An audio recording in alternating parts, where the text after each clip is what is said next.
ebigambo ebiyinza okubanga oli obitiisa omuwagizi ono okuba nti mizano mutuusa mu nkomyo singa aba teyeegendereza. Mukyala Nabbanja nga akkaatiriza kyakuba nti oba oliawo singa baba tebalonze bantu ba NRM ejja kuba kizibu okuba nti obuweereza bubatuukako kubanga abatali ba NRM tebatera kubanga bamutuukako mangu.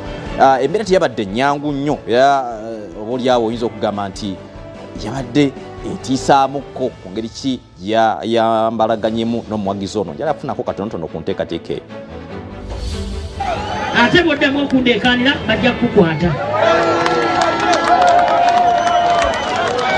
Obutaba na mpisa kye muba temufuna namu.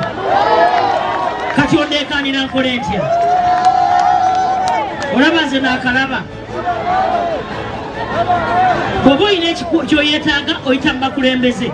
Abakulembeze bonna mwabasuula abatunga mmwe.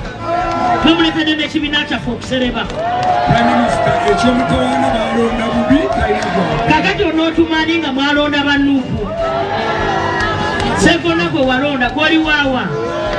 Toyina kwotumalonda bano musobole okubabaweereza. Kubanga si buli muntu tyasobola okutuukirira Prime Minister.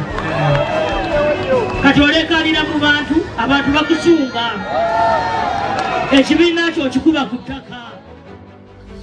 Byebyo nno munnange tebyabadde birungi nnyo era tebyabadde bigambo biwoomu nnyo mu kaseera kano okuva eri mukyala Nabbanja obusungu bwabadde bungi nnyo naye era still mu ngeri y'okulaga nti ebintu bino birimu okuwoolera ne Speaker wa Parliament y'omuka babadde abasanyufu ennyo oluvannyuma lw'omukulembeze wa National Unity Platform okuba nti yaseredde oba okutakusirituka.